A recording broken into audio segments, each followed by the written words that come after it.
if I did something to hurt you, tell me. You know what I'm saying? Like, now that's getting into his emotional side. That's teaching. He's able to express his feelings and emotions to me regardless whether I'm his parent or not, because I don't only talk to him as his parent. I understand parents be like, you don't be friends with your kids, but he still can speak to me as a person. You know what I'm saying? And that's just me. Yo, what's going on? What's going on, family? What's going on? How y'all feeling? What's going on? What's going on? Got a special guest in here, man. My brother, man. With the barber school together. He on some shit right now. Yes, sir. Moni Webb, man. Introduce yourself. Moni Webb, like you said, we went to barber school together. Graduated school, became a barber instructor at the same school I graduated from. I got some things planned, some things I want to do, stuff like that. Father, military for a little bit. That's a little bit about me. So, I remember when I first met you, man. We used to have like little talks, but I remember this one day, around the time I was reading that book, Psychology of Money, and like you had asked me about the book, like what I'm reading, I told you. And then, like I remember, like ever since this day, I remembered you. Like we talked about this book called The Alchemist. And it's like whenever I seen the book The Alchemist, like I thought of you because I remember, like you told me about the book about how. Can you explain the book again? So The Alchemist was a book of like, it just has different ways of explaining situations of life, like how you enter a situation and how you come out of it. Something like that. And like for me, like my dad actually told me about the book. So when he told me about the book, I had picked it up. And it was one of them books where I was like, I kind of BS'd it. You know what I'm saying? Like I'm not a reader. You know what I'm saying? Like I like to read, but I'm not like I can't sit down and just read a book page after page after page. So like I pick it up, read some stuff out of it, put it down. But it's just kind of like it's just like a way of like how you explore through life. And that's my take from it. Like exploring through life, like different situations, like how you handle certain things. And to me, that's like important because like you can't. For me, I'm a person who everybody has a different viewpoint through life. You know what I'm saying? Like you may not have handled the situation I might have handled, and I feel like that's what that book like did for me. Kind of told me like everybody see life through a different lens. You know what I'm saying? Like people tell you that, but you don't really fully grasp it sometimes. And I feel like that's kind of like gave me a grasp of that. That makes sense. I might have to read it. But yeah, man, I just want to talk about your journey, though. Like I want to know the story, like. All right, so my story. I just kind of fast forward a little bit, not like go too far back, but for me, I guess I want to say like I don't want to say I was a troubled kid, but I had like a lot. I mean, a lot of people have a tough childhood growing up. A lot of people. So for me, like I went through high school. Like I dropped out at 18 years old. Like on my birthday, my mom was like, well, I'm not gonna sign you out. You gotta do it when you turn 18. So I did that, and I went through a depression mode where I was thinking like, man, I just dropped out. Like even after I made the decision, I knew it was a mistake, but I didn't care because I just didn't like school. You know what I'm saying? I just felt like I don't need this, but like life showed me that you do need it. So I sat in my room for about 4-5 months. At the end, February 14, 2012, I remember like I wound up going to Job Corps. And while I was at Job Corps, I took up a trade, STNA trade. And I had wound up getting my diploma through Penn Foster, you know, just like online school. And I had a pretty weird experience there because like at the same time, I always felt like I had this greater feeling of greatness. And I was like, I feel like I was disappointed. Like, you know, I'm also a big brother. So it's like I'm thinking about like my brother looking up to me and both my brothers. And I felt like I wasn't necessarily the type of role model I wanted them to look up to. You know what I'm saying? So like I was a high school dropout. I went to Job Corps. Like they may not have seen me like that at the moment, but I felt like they looked at me like that. Whether they did or they didn't. So once I finished Job Corps, I still didn't know what I wanted to do. So I went to I tried STNA for a little bit. Did like it's like an airport, ain't it? No, STNA like state tested nursing assistant. Mm-hmm. So, you know, I did that. That's what was my trade. So when I finished it, I did like this 2-week little thing at like Grand Oaks and Oakwood, the little pavilion part, like nurse home. Didn't really want to do that. Wasn't feeling that. So then I decided to go to the military, and I even made that off an emotional decision. You know what I'm saying? So did you feel like you went there for like a specific purpose, or you just went just to go? Like what was your reason for you going? I didn't have one. I just was like, it got to a point where I just was like, I was going through things with my father, like just from past emotional things that I felt a certain way. Like I felt like we worked those things out now, but during that time frame, it was like real tough. Like we constantly clashed about certain things, and I just kind of had in my head like I kind of wanted to stick it to him. You know what I'm saying? So it was kind of like, okay, so well maybe I should go to the military and be like, oh, I don't need you no more. You know what I'm saying? Like that's what I was thinking at the time. So when I went in, I went to go talk to the recruiter, and I wound up going in. Didn't even really know what I wanted to do. You know what I'm saying? Like it was a pack semen, so it was like, okay, I don't even know what this is, but the way he sold it to me was like, oh, well, you can do this, you can do this, you can do this, you can try this, and you know what I'm saying, tell me all these benefits, and I just like, oh yeah, well, sign me up. So I wound up going there, and I got there, and I also went through another depression. I felt like I was trapped in a place I really didn't want to be, because I made an emotional decision based on what happened at that moment in time where I was like, I made a decision without doing no research about it. I made a decision without knowing what I really was getting into. And then the Navy was familiar for me because my father had been in the Navy, my grandfather was in the Army, I had uncles who was in the military, so it's like, I felt like, okay, well, if it worked out for them, it can work out for me. Right.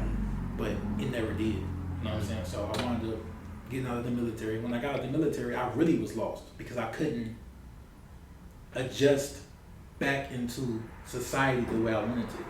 It's like you get taught this military bearing and you get taught this. I had all these dreams of what I thought the military was, but it wasn't that for me. Right? So I kind of went in not knowing what I wanted to do, and I felt trapped and lost. Like I never been, and I was away from family for a long time, so like that was hard for me. You know what I'm saying? Because I'm a real family-oriented guy. So like, no, go ahead. I was gonna say, so like, what did it take for you to realize that you aren't where you're supposed to be?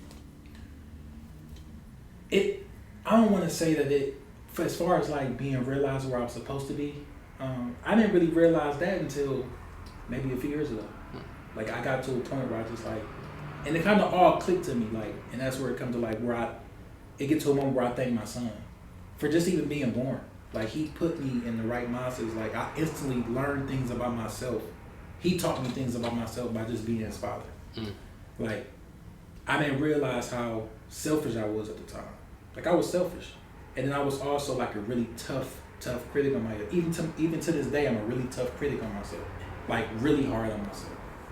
Like to a point where it's like, okay, well I'll think worse of what a situation is, and it might not even be that bad. I just beat myself up about it mentally. But my son helped me get through that. So then, like when he was born, it's like I instantly realized how fast I can get stuff done. Like literally, like I was living in my grandma's house at the time. I didn't have no car at the time. It was just as soon as I found out that he was gonna be born, first thing I did, boom, got a car, got an apartment, like that fast. That's when it let me know that I had the ability to do it. I'm just a procrastinator. So that's your why. Yep. Son is your why. He's my why. So that was a question I was gonna ask you, but you just already answered. Yeah. Damn, that's powerful. So like your son is like, you know, like your why, man. Like what you do it for. That's incredible. Before we even get there, though, I want to talk about like how you even get out the military, because I'm still like going through the story. So like how you even get out? So me getting out the military was like, so it was like a boot camp thing. So with me being in boot camp, you gotta take all these like quails and tests and stuff. So it was a test that I just didn't pass. I couldn't pass it, whatever the case may be. Like I know how to swim, but it's like this prone float. That shit is so fucking hard. Like not, excuse my language, but it's like it was really difficult to do. So I'm like, so because you basically had to float for 5 minutes, basically kind of like a play dead situation. Okay. And that wasn't the easiest thing to do. So I play dead though.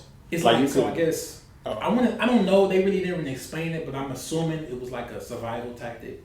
You know what I'm saying? Like I don't know what it was really for, but I guess also because you figure, say you get blown overboard or something, and you can't just swim the whole time. You got to be able to conserve that energy just until somebody gets you. So I'm assuming. So I'm going to assume that what that training part was for. So they did that. So, and this is where I went to feeling like I was trapped, because that was a time period where I was there for an additional 4 or 5 months.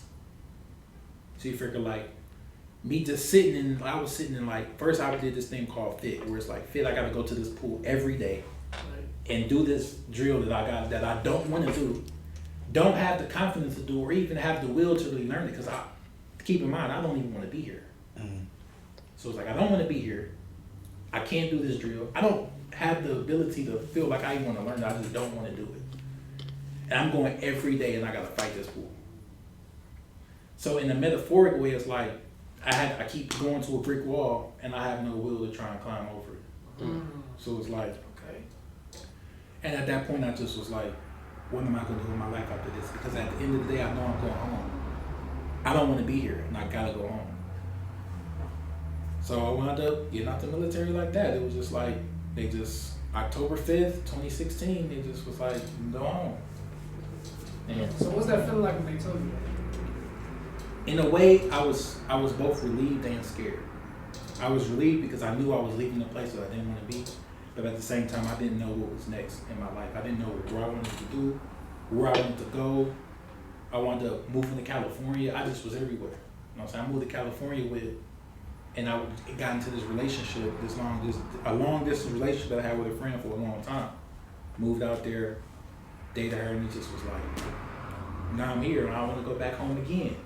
You know what I'm saying? So I didn't really know. I was lost. I had no idea what I wanted to do with my life.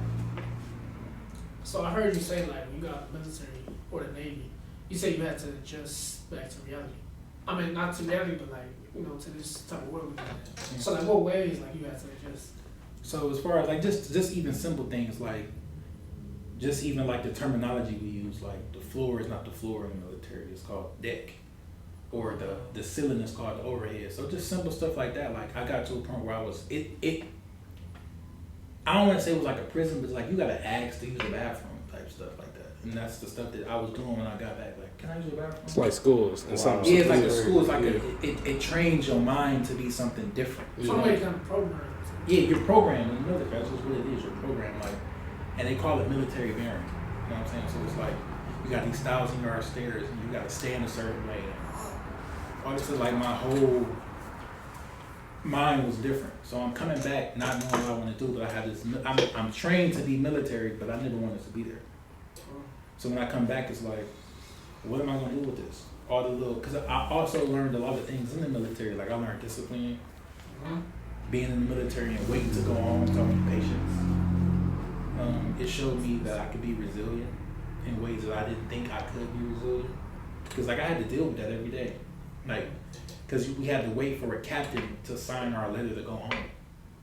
So like as my letter on the table, it's just I was really just a name on a piece of paper on his desk, and I just had to wait for him to sign it.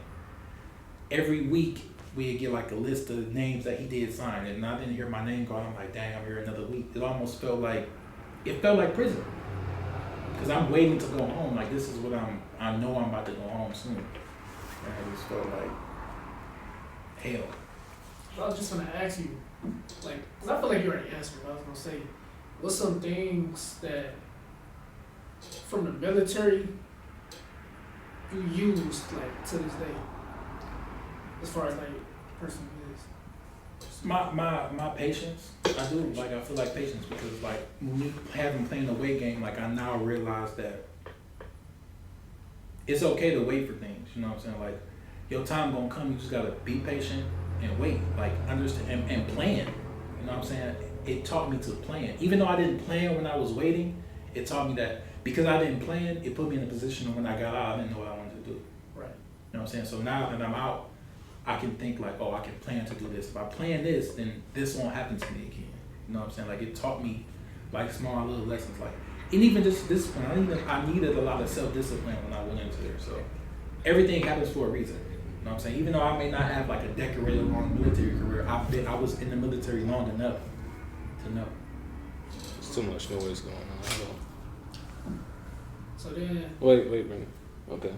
all right. So you're at the military now. I want you to tell them what made you decide to become a barber. All right, so it's crazy though, because I could have been a barber 12 years in the making right now. My dad went to barber school, same barber school I went to. They said it was called The Home at the time. He went in about, I want to say 2012, 2013. I'm not exactly sure. I want to say 2013. Because it was like a year after I dropped out of high school or whatever. So I get out of high school and I do an interview at the Home Barber College and never follow up on it, never nothing. And my dad graduates, you know, he started to a shop. Actually, this shop right here, you know what I'm saying? So it's like, it got me thinking like, all right, well, boom, I don't want to do that. Like, that's what my dad do. You know what I'm saying? Like, that's his thing, you know what I'm saying? So I go live my life. Then 10 years later, I'm in Family Dollar and I run into Mr. Rice and I'm like, yeah, I've been thinking about, I wasn't even really thinking about joining barber school. I just wanted to start a conversation, you know what I'm saying? I'm like, yeah, I've been thinking about joining barber school. He was like, you ain't gonna do it. If you leave right now, you ain't gonna do it. He's like, pull your phone out right now, go to the website. You know what I'm saying? So I go to the website and then they called me 3 days later and that's how I kind of started. And then I didn't really know I wanted to be a barber till I actually started barber school. You know what I'm saying? So it's like, even then, I still didn't know what I wanted to do. I kind of just found my way through it. You know what I'm saying? So, okay, well, now that I'm here, I might as well make the best of it. And then I learned to love it as I kept doing it. And that's when I realized, like, this is what I want to do. Because I don't like having a boss. Nah, I feel you, man. Shout out Mr. Rice. Yeah, shout out Rice, Mr. Rice. Mr. Rice. Yeah, he's definitely a great guy, man. Yeah, now I want to talk about fatherhood. Like, as far as, like, because one thing I like that you do, I like how you, in a way, raise your son. Yeah. Like talk about that.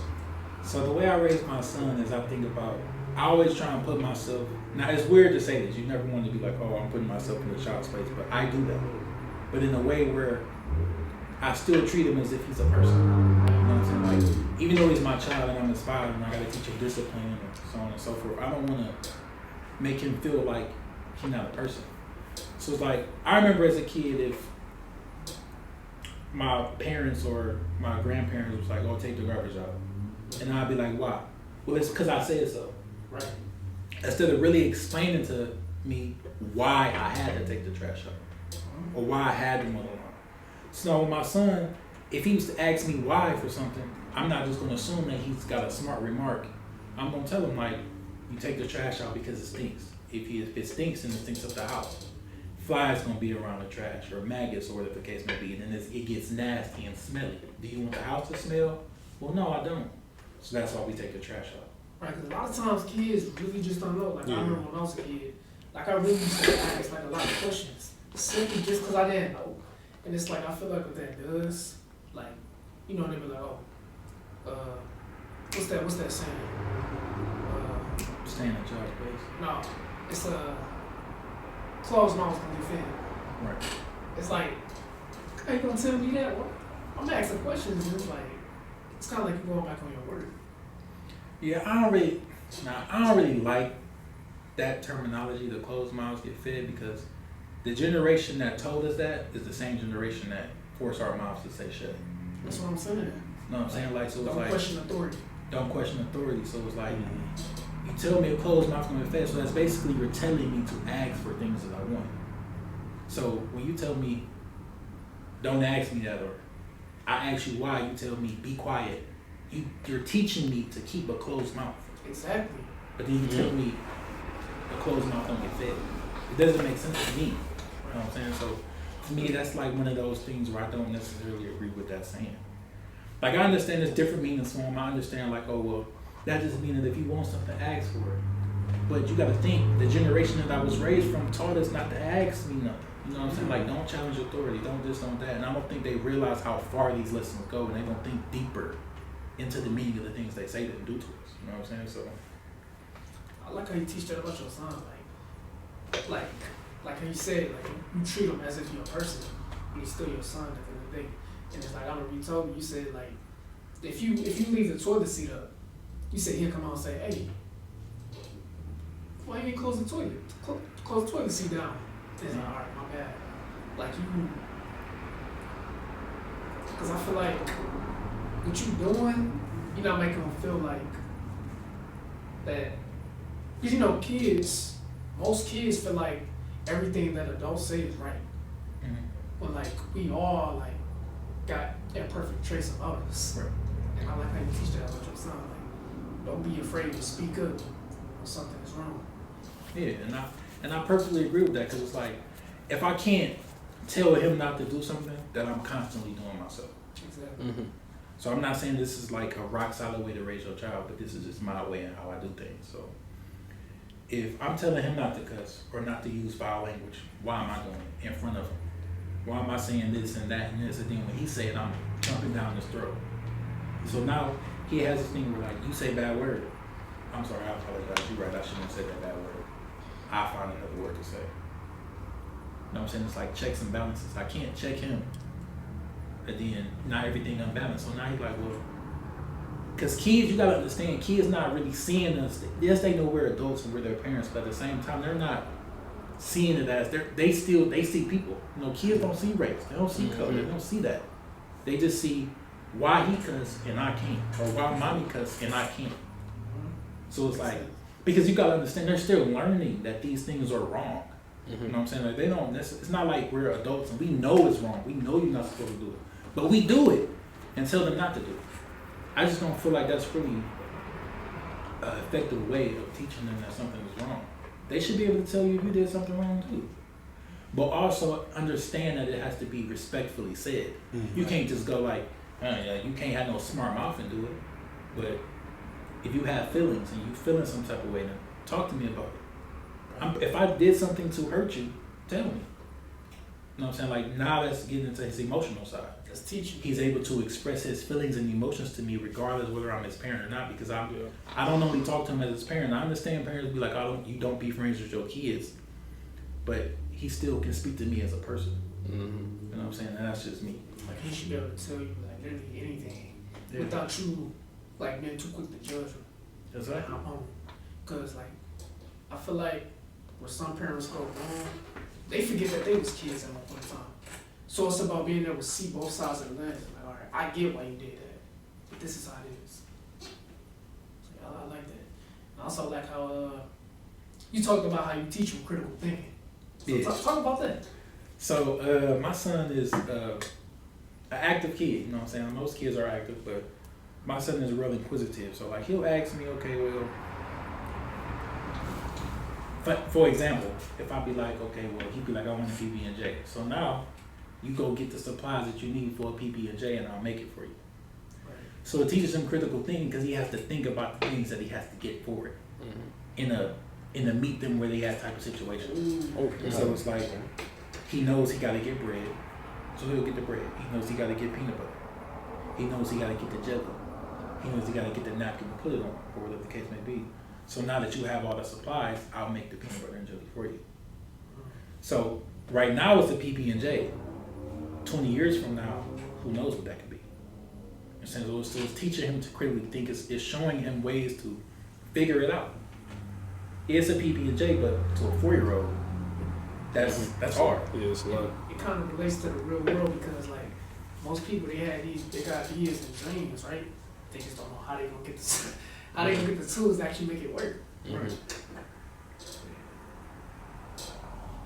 One thing I can say is like, it's the accountability that you have for your own actions. It's like, you know, like you said before, say if you're, you know, your son, right? Your son. So say if your son say, oh man, you didn't put down the toilet seat, man. He said, oh my bad, you know what I mean? I got you, okay. You know what I'm saying? I make sure I close, you know, put down the toilet seat. It's just like, you know, not you being so, you know what I mean? Like, what that mean? Like, you own up to it, okay, bet, you know.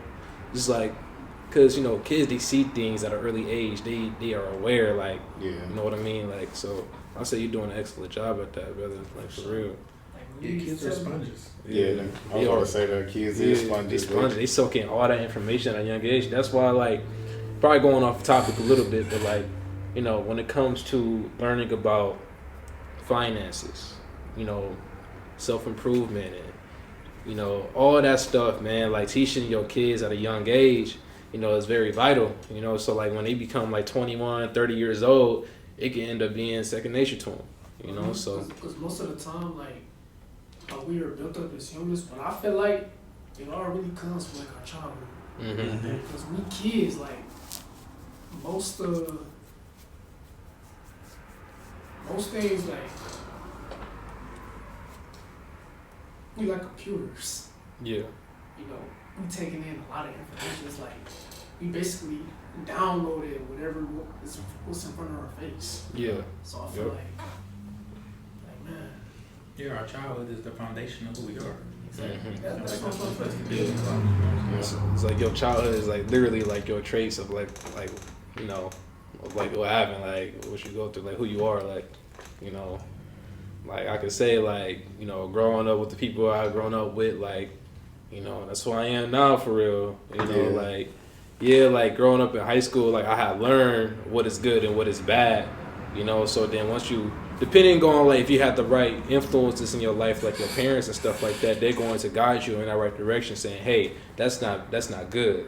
You know, so having a good influence in my life, having like parents tell me, "Hey, what you doing right here is not right." You know what I'm saying? You need to readjust. You know what I'm saying? You need to go find a group of people that's level headed and they got some things going on. Right. You know, so that's like, you know, yeah, just being a good influence for the youth is you know, very important, because that's what my parents have did for me. You know, just, you know, leading me in the right direction, because I used to be a bad boy. I used to be a bad boy, man. I used to, you know, right after school I'd be roaming the streets over here being lookouts for like when people go into houses and shit like that, like, you know what I mean? Like it was I was a bad kid, man, but then I was able to analyze and realize that, oh yeah, this is not where I'm supposed to be, you know. And Like the crowd that you hanging around with, like you get to the realization, like, man, I don't think I'm supposed to be hanging with these guys. man, for real, Yeah. Cause just look at how they're gonna turn out if they keep up with the things that they do. and it's crazy because the people that I was hanging out, one of them is dead, you know, and one of them is, I don't even know what that person is doing, you know what I mean? It's like I feel like I made the right choice, you know. So it's, yeah, I just feel like I made the right choice, you know. Pretty sure everybody probably came up with the same similar childhood story like that, but, you know, yeah, just having the right influences, man, could take you a long way.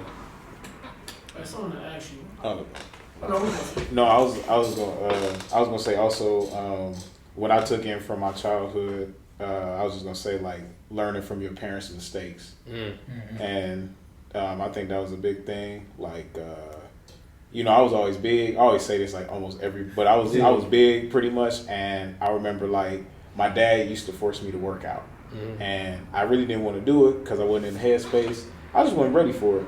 it's just like our parents forced their kids to do sports. And you know, the thing was like, you know, I love my parents, but my parents wasn't, you know, very active. So me being in the room, you know, doing the Taibo or whatever, and they sitting on the couch eating chips, I'm like, but why can't I not? Why? Right. You know what I'm saying? So I definitely relate to that instead of, you know, so like now going forward, like when I have children, I'm like, yeah, man, let's go. We're going to work out together. We're going to do this together. We're going to do this as a team. Because you're not the only one. You know, I'm not going to let my child feel like, yeah, man, go in the room and I'm on the game. And he like, well, Dad, you're not working out. Well, yeah, don't worry about me. Worry about you. Like, Right. you know what I'm saying? You know. Yeah. I feel like I kind of like get it in a way. Like I kind of get that side of it because like most of the time parents like when they had their kids do sports or certain things, it's because like, you know, they didn't have the chance to do that when they was their age. Like, oh, you might have a better chance at this than I did.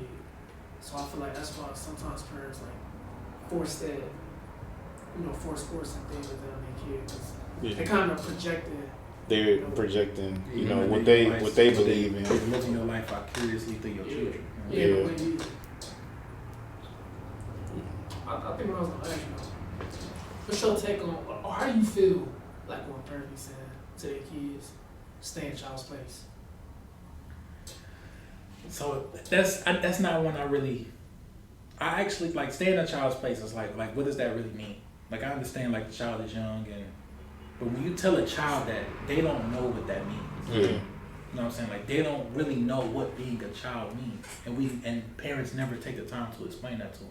So if you're gonna tell that to them, you should also take the time to explain that to them.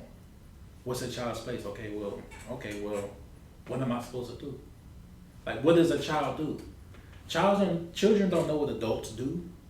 They don't know what they do. Really, they just live their life. They just doing shit. They just live, learn, and do things that they see.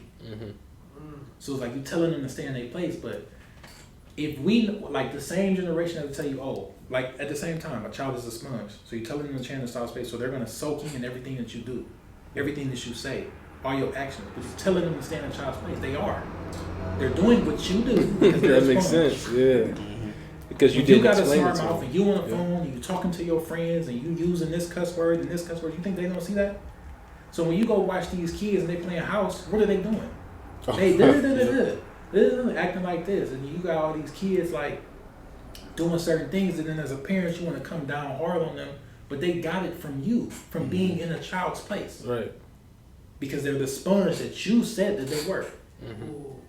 So it's like, how can you sit there and be telling them stay in a child's place, and they don't even really know what that means? Yeah. You're showing them all these negative behaviors and get mad at them for repeating them, but that's what children do, Exactly.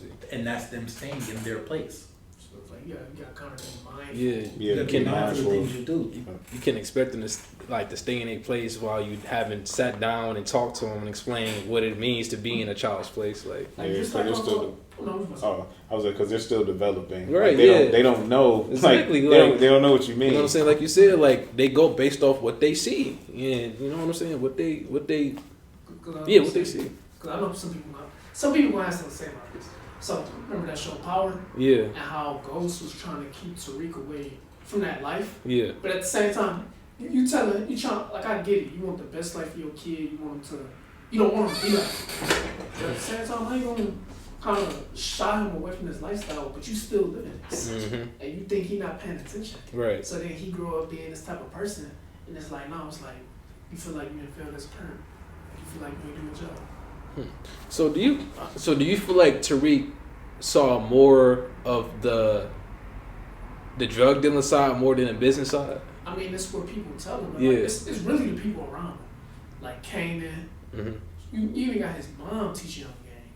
You Yeah. got certain other influences that's Yeah. out in the world that, you know, because kids,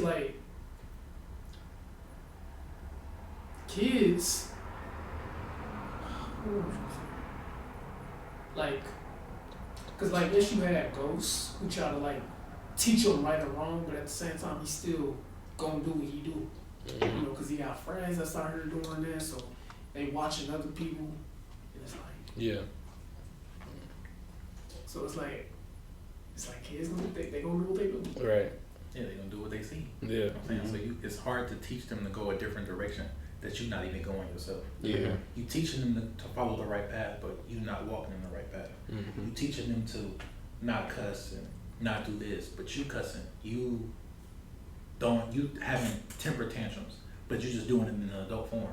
You know what I'm saying? Like, their way to express that is falling on the floor in the grocery store. When you do it, it may not be falling on the floor in the grocery store, but you're yelling at somebody on the phone, or going back and forth, arguing with friends and family and their moms, or you might talk back to your own mother in front of your child, and then get mad when you talk back to you. Yeah. So they hear you call your mommy, and you arguing with your mom or your dad. So what you think they gonna do? They gonna argue with you. They're repeating what they saw. So like, I understand, like, no adult is perfect. You gonna have your slip ups, but I feel like that's where a part where you gotta have accountability, and that's why with my son, if it's something that I told him not to do, and he saw me do it, and he say like, you said a bad word, I apologize, or I'm sorry. I'll find another word to say. I gotta be able to hold myself accountable, hold myself to the same standard I hold him to. How can I teach him to be a better person if I'm not trying to be a better person myself? I can't show him, like, I gotta be an example of what I want him to be. Mm-hmm. Now he could still go back and say, well, you did this, you did that in your past, but I'm trying to change. So that means now I'm also showing him that if you do make mistakes, you can redeem yourself and you can change from those mistakes. Because he's seeing me do those things. I ain't the perfect parent. I ain't saying nobody got to figure it out. There's no rock hard science to being a parent that my way works for. It's going to work for everybody and every child. But this is the way that I'm choosing to do it based on how I grew up. In the OG Power, I feel like that's where Tariq kind of failed at. Like, not seeing that Ghost is really trying to make a change for his family. Yeah. Right. Just like, because I only watch Force. Everybody say I look like Diamond. So you know how like Tommy's nephew developed. D-Mac, Yeah, he developed those traits. And he was like, yeah, I want to go on these drills and stuff with y'all. He like, man, you can't do that. But you know, Tommy out there killing people. And you know, in that one episode, I mean, but at the same time, that's just how D-Man grew up. He grew up around his father, he grew up in the streets, so it's like It's kind of all he knows. So that's a different story from to read. Yeah, something else I'm gonna talk about. This is something we ask most of our guests on here. What's principles that you live by? Principles that I live by is they actually change over time. Like honestly, but as of right now, it's like I'm trying to like grow in life is to not be afraid to be you. Like just do not be afraid to be you. Like a lot of times people often get carried away of what the media shows or I gotta be this to be liked. If you just be yourself, it's a lot easier to be you than to be somebody that you're not. Trying to be accepted by other people. Right. Another principle I live by is just realize that your time is gonna come. You know what I'm saying? Like as long as you're doing the right things and you doing the work, like a lot of people want things to come to them but they're not doing the work for it. You know what I'm saying? So that's one thing that I wanna that's a principle in my life. Like I gotta be doing the things that I want.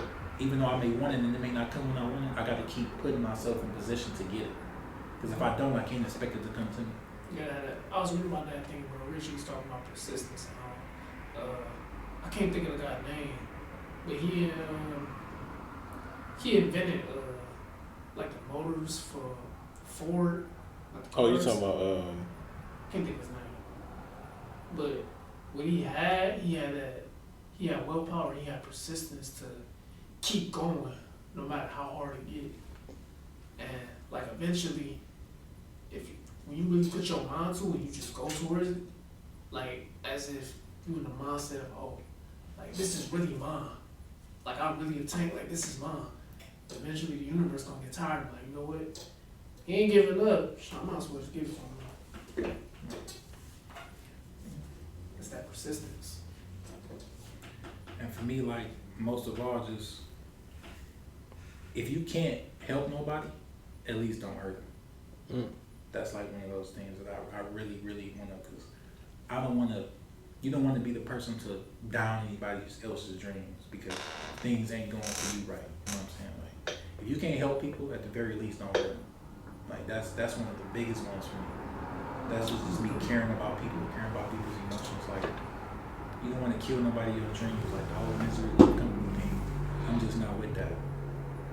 I agree. Those are a few of the principles that I live by.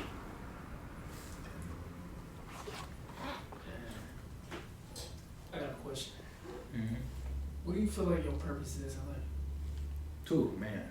I feel like I'm going on, but to keep a long story short, I just feel like my purpose in life is to, like I said, like help people. You know what I'm saying? Like I always had this feeling, even just growing up, even like when I was doing stuff I wasn't supposed to do. And I never say I was a bad kid. I know people be saying that, but I like to say I was just misguided. You know what I'm saying? Like, I don't really want to put myself in like a bad kid. So I was misguided. I didn't really know I knew what was right and wrong, but I didn't really care what good was. You know what I'm saying? So I just feel like, as far as that goes, it's just my purpose in life. I just feel like it's just to be great. You know what I'm saying? Like to give what's been given to me. So anything that I learn in this life that I can pass on to somebody to help their life be easier, and give it to them. You know what I'm saying? Like I could like be just not even so much about money, just help people in any way that I can. If it's an experience that I went through in my life that I feel like can help somebody else get through the time that they may be going through at that moment, then I need to reach out to that person and speak to them and meet them where they at.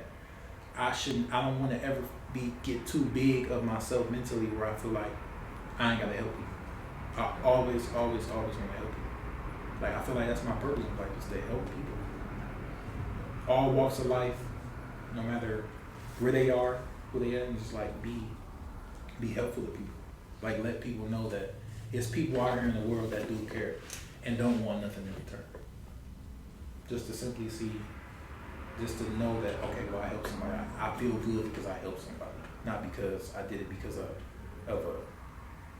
for a gain or something, or I'm gaining something from it. You know what I'm saying? Like I just want to do it just to help people. Like you're doing it to feel fulfilled. And I feel like that's when the true blessings really come. Like just like when we went to go feed the homeless, We didn't do that shit just to record and show people. Right. Like we did it because it's something we really wanted to do. Right. We wanted to Yeah. start the year off right by, showing love. Yeah. That was our way of doing it, and like that's something I really enjoy doing. Yeah. So you help people. So do you feel like you putting out those cuts is like like you feel like that's you helping people like? Yeah, no way. It's because you figure like you never really know what people going through. You know what I'm saying? Like so when they sit in your chair, like they sit in your chair, you don't know what happened in their life before they sat in your chair. So the least you can do is be a soundboard. You know what I'm saying? Like a lot of times, like in a way, we're not just barbers, we're therapists too. You know what I'm saying? Like you create relationships with the people that you sit in the chair with that sit in your chair. It's like they might tell you about their baby mama drama. They might tell you about, oh, I just lost my job. They might tell you that I can't pay my rent. You don't know what they're going to tell you. Right. You know what I'm saying? Like, you don't want to make it about you. It's about their experience. They sit there and they talk to you, and some of them tell you some of they deep, dark secrets, and you just be like, you just listen to them. You know what I'm saying? And they getting it off their chest. You can save that person from robbing the bank, harming somebody else, crashing out, ruining their car, anything. You don't know what, harming themselves. You don't know what that person could have did. Like if they get in your chair, you give them a bad experience, and they just got out from fighting the world. Now they like, it's over with. I'm about to just go in this bank right now. You know what I'm saying? Like you never really know where they head at. You know what I'm saying? Like, so for me, and even just on that side of the spectrum, like a person got an interview, you give them that haircut, that might have got them a job. You know what I'm saying? Like you don't really know what you're preparing these people for. You preparing these people for graduations, proms. It's so many aspects of life where a good haircut, or even just the hair. It's not even so much about the haircut. It's like you made that person happy, so now they feel better going into the situation they got. Now they feel more confident going into the interview. They feel more confident in going to prom. Like now I go to prom, I got a nice haircut, got my suit, got the little ring I got. You know, they feeling themselves. You know what I'm saying? Like to see a person get in your chair one way, and then it's a whole transformation when they get out. Like that's an enjoyment. You know, like that when they sit in my chair, that's a canvas for me. You know what I'm saying? Like it's a canvas because like now they look in the mirror, now they feeling themselves, they taking pictures. They want to call that girl. Now that girl like, oh, you think this? You think you about to go outside, huh? You know, and it's just like what it does. It changed the mood because it really make two people happy. If they in a relationship, that girl happy too. They like you finally don't look rough no more. You know what I'm saying? So you change a lot of different things. Like it really can change people. A haircut can change somebody's life. You know what I'm saying? Like that's powerful. Something that you do with your clippers. Yeah. That take 30 minutes, 20, 30 minutes to an hour depending on how fast you look at the hair, but it's like you literally could change somebody's life and the trajectory of somebody's life. Yes. Based on the haircut. And then even just barbering, it's a bunch of different things doing. But that's why I really like barbering, because it's like something that for me is so simple to do, can magnify somebody's life. Like literally it could change their whole trajectory. Like I was saying, like it just be like, wow, it's like you never really know sitting in your chair and what they're going through. Yeah, that's powerful, bro. Like that's barbering is one of the things that I know fulfills me. Like people get to bragging about how I played in them. Like shout out Clee Ty. This man loves bragging about like me being his barber. Like he be telling me so many different stories. He be like, I'm telling my girl I ain't even pull them out. You pull her for real. Like if he does stuff like that, I'm like, dang, like I feel good about myself. It's like, dang, like I really got this skill to, give people confidence, put some type of smile on their face. So yeah, it's really good. That's powerful. Damn. Got any questions? Share anything you want to say? This is a funny one. You guys still looking into trying to cut two people at the same time? I really am though. One day I'm gonna figure it out, man. I'm gonna get 2 chairs, man. I can use both hands and make that hard. But to me, that would be crazy because it's like you gotta have like all types of mirrors because you can't look at them because you might mess them up. They blend might be too much in. They might be too much out. Listen, man, if I get 2 people to try it out, man, you would definitely like. I think that's right. I just need 2 people. They might have to. I'll fix it afterwards if I mess it up. I just want to try it out. They got to sign a waiver. They got to sign a waiver. You can't sue me if you know what I'm saying, but. know, I got long arms, so I can't reach. Just letting you know. Yeah. Instead of lights, you can get lights. That's easy. You know what I'm saying? Like, just give me a chance. I remember the first time I ever seen that, bro.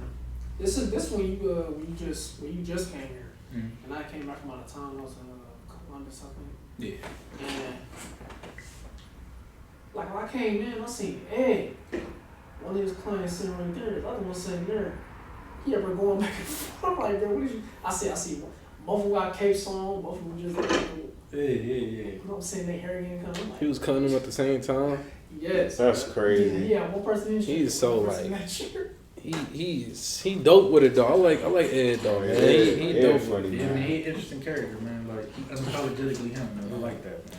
So I feel like I don't think we talked about it because you being an instructor, right?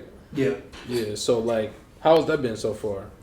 So far, man, it's been challenging. You know, like, cause for the most part, I literally graduated, got my license, and went back. You know what I'm saying? So it's like when I first started, I'm with this once you were my peers, now I'm your instructor. You know what I'm saying? Now I'm a leader for you. Now I gotta teach you the same things I learned. It's kind of like weird to adjust so to. I feel it's weird yeah. to adjust because a lot of these guys is I literally was just getting away or doing the same things I'm telling you to not do. Exactly. Like, that's crazy. Like we have like certain rules. Your phone can't be on the floor. You gotta be. Yeah. So it's like I was just getting like sneaking my phone on the floor, Right. and now I'm telling you to put yours. Yeah. We was just talking about so and so in the classroom. Blah, blah, blah, blah. So it's like I'm coming back and I'm instantly have the power that we basically, you know, everybody kind of got like that fight authority thing. Yeah. I'm the authority that I was just fighting literally a month ago. Mm-hmm. You know what I'm saying? So it's like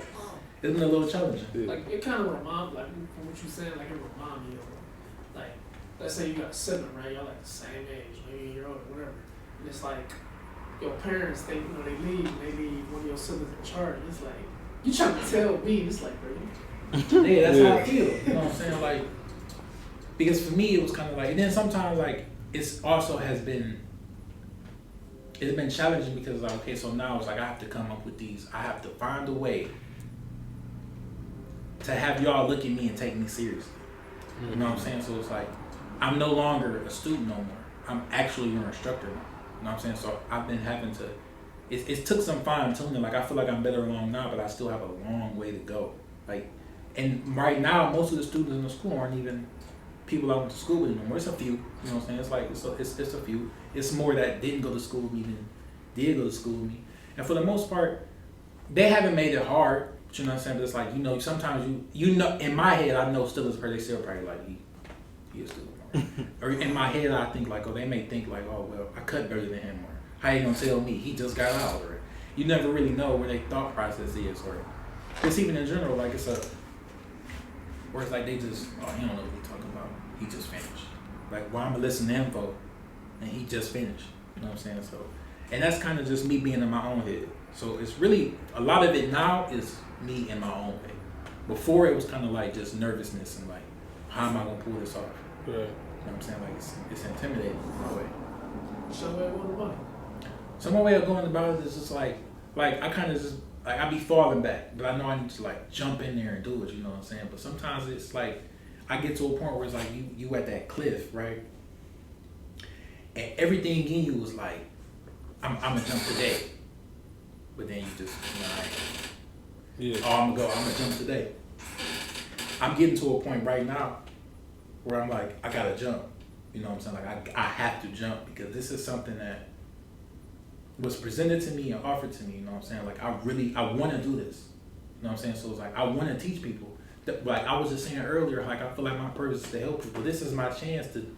I literally was given the opportunity to help people. It go back to doing haircutting. Like some of these people that come, that like a lot of times when people do this, like this might be the last thing they may be able to do. That's not everybody's situation, but again, it's so many people that apply to do certain things, to come into barber school and get this trade. It's some people that this might be their last chance. This might be something they just trying to figure out. Some people just get out of high school. This is something they're trying to figure out. This is what they want to do, and I can be a part of that. You know what I'm saying? I can be a part of. You know what I'm saying? Like, man, you helped change my life. You know what I'm saying? Like I want to help people. It feels good to help. Like even before I even graduated, I was helping people. You know what I'm saying? Like I was helping people learn the procedures of the stuff that we had to do for state board. Like you know how intense that was. You know what I'm saying? Like you know like that grind. Like be like oh man, the 1500 coming up, 18. I was helping people up there. I was helping people that was doing it before I even got to it because I knew the procedures. So it's like I got to get to a point where now it's like I'm jumping off that cliff because I have to. And it's confidence in me sound like I'm gonna fly. You know what I'm saying? Like I just gotta do it. So it's like on the other side of fear is greatness. You know what I'm saying? Like literally, like I just was told that. Like literally, like and it's just like I hear it's like it's crazy how like when you need that motivation to push you, it's like somehow, some way it gets into you. Whether it's an Instagram post or somebody who said something to you.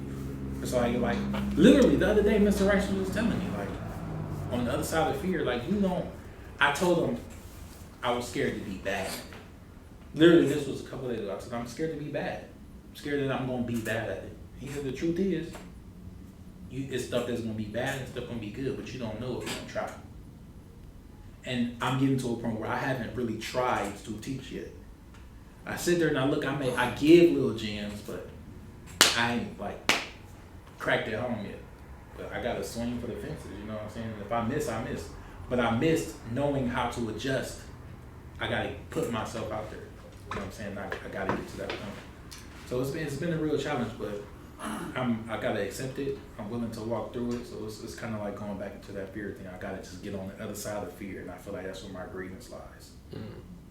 I could resonate with the part when you had said like sometimes like when you're going through something, you get like a little message from like a little motivational message from something. Yeah, you know, like like I had like that one time I was at a car wash and I was recently, you know, going through something when it comes to like real estate and stuff like that. And I was talking to Joe. Next thing you know, a guy just walked up to me that works at the car wash. He said, "What's up, man? How you doing?" He said, "So like, what you be doing and stuff?"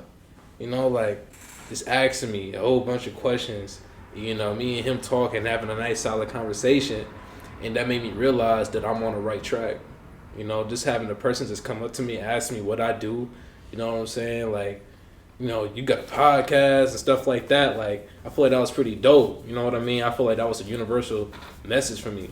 You know, to keep on going, don't stop. You know what I'm saying? There's going to be trials and tribulations. You know what I mean? There's going to be distractions and that people that comes to your life and try to mess some stuff up for you. But it's all up to you to get in position and pivot in the right direction.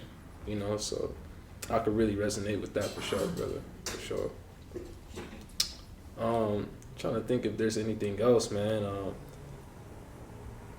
But yeah, brother, I feel like, you know, everything that you have said so far was very empowered. You know, I felt it. You know what I mean? I feel like it was pretty dope, man. For sure. Y'all have anything else y'all want to say? Sure. Anything else you want to share? No, actually, I did have something. Man, dang, I did have something. Okay, so from 3 years from now, where do you want to be? 3 years from now. So where I'm at now, okay, I'm in the shop right now. I've been here since September. In 3 years from now, I want to be able to make myself a 6-figure barber. That's one thing. I want to be able to finish my instructor license, become an instructor, and then I'll have that as like my level field. And then from there, continue to raise my son the way I've been raising him. By that time, he'll be in my 4th grade by then. So get him into sports and then try and branch out into other things. You know what I'm saying? Like start with my bush. You know what I'm saying? And then just kind of spread out. Get my root, let it grow, and then branch out. You know what I'm saying? like barbering right now is kind of like this is what's going to get me to the other things that I want to do. That firm foundation. Yeah, that firm foundation. So I want to eventually get my own shop. You know what I'm saying? Like that make it then also not get to a point where 3 years from now it's like, okay, if I don't get there now, I'm like, oh, I didn't get there. You know what I'm saying? Yeah. I can't. So it's like, I don't really like to put time frames on things. You know what I'm saying? Because I don't want to get to a goal because it's like, goals to me is like something that like it ends. You know what I'm saying? Like when you get to that goal, it's like what do you do next? You create a new goal. Keep you going. Yeah, That's how I feel. yeah, like I want to keep going. So it's like time is one of those things that can kind of trap you. Like, because if I don't have it by then, then I failed. Yeah, I feel and I don't want to put that mindset in my head, Uh-huh. just based on whether I think the type of person I am. So, but for the sake of the question, 3 years from now, I want to be able to have be a 6-figure barber, have finished my barber license, been an instructor for a couple of years, and to start to branch off from there. Like whether that be create my own school, whether that be have multiple barbershops and schools. You know what I'm saying? Like that seemed like a short time span, but I mean I'm ambitious. You know what I'm saying? Like, this is what I want, so I gotta go get it. Ain't nobody gonna give it to me. Yeah, well, I believe you could achieve it, brother. We all believe it. You know. So last thing, what's one powerful message that you want to give to the people that's watching right now? Ooh, powerful message. Really, kind of thing on the spot with that one.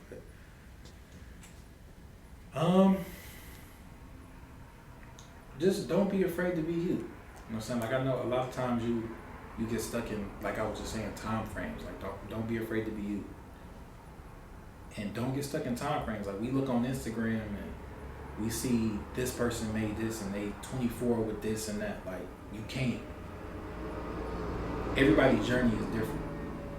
Things ain't happening for you right now because you gotta understand that you may not be ready for it right now. You know what I'm saying? Like I'm a spiritual person. So for me it's like when your time is gonna come, it's gonna come. You know what I'm saying? It's gonna come at the right time. What you think, a lot of things for me is like I tell Brandon this all the time, and I wish I had that mindset when I was 21, 22. You know what I'm saying? But yeah, I'm 30 years old now, but it's like, well, maybe if I got the knowledge that I have right now, or I got the mindset I got right now, maybe I wasn't ready for it. Maybe if God handed me this at 21, I would have messed it up and lost it all. Maybe I would have never got my license at all. Maybe I would never be in this position to be an instructor at all. So I gotta understand I'm on my own timeline. You know what I'm saying? Ain't no such thing as, oh, it's too late because I'm 30 or it's too late because I'm 40. Like just understand that your time is coming and just be patient. Sure. Well, you heard that, y'all. Be yourself. You know, be yourself. Everybody else is taken. Yeah, everybody else is taken, man. You can only sure. The best thing you can do. What you say? I didn't hear you. I said, look at Diamond dropping the gym. Yeah, but you know, be the best version of yourself, man. You're only in competition with yourself at the end of the day. You're not in competition with nobody, man. Just be yourself and get better every single day, man. And learn your flaws on how you can get better. Work on your craft, man, and y'all can get whatever y'all want. So that being said, if nobody else don't got nothing to say, you know what I mean? It's y'all boys, MGE, man. Thank y'all for having me. So we gotta hit with the outro. Oh, okay. Because I was like, wait a minute. I'm going to close it. Hit y'all with the outro. We had 57 minutes, I think, with it. But that was good. I appreciate it. Yeah, of course. So the outro. I don't. So that's proof that you haven't watched. No, I'm playing. But so it's basically. I'm gonna watch now. So it's basically make sure you use your 9 to 5 to fund the 5 to 9, so the 5 to 9 can become the 24/7. You know what's funny? I didn't know that. It's like now that you said it, I know it now. That's crazy. Like I remember him because he be saying that. So you will know it. So you all about to say it together. Yeah.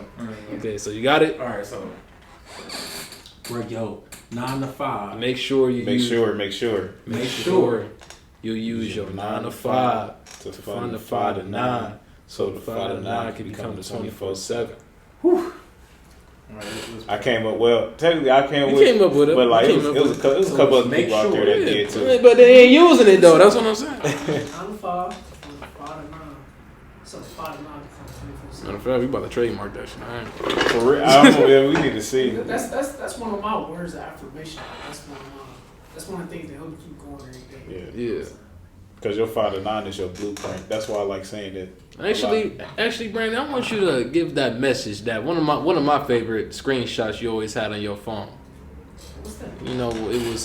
It was like the monk mode, having that 100% charged battery in your back. I don't remember the whole thing. You got it on your phone by chance or no? I mean, I got it on my phone. Okay, we could probably say that for another episode. but you got it now though. You got it, Money? Say the first part. Make sure you use your 9 to 5 Make sure you use your 9 to 5 to fund. to fund your 5 to 9.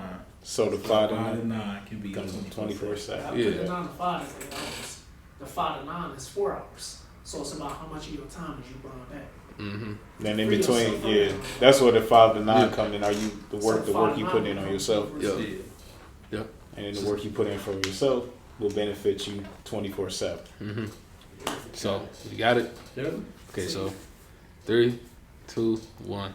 Make Make sure you your use 9 the to 9 to 5 to fund the 5 to 9, so the 5 to 9 can become the 24/7. Peace and love, family. We out, man. Yo.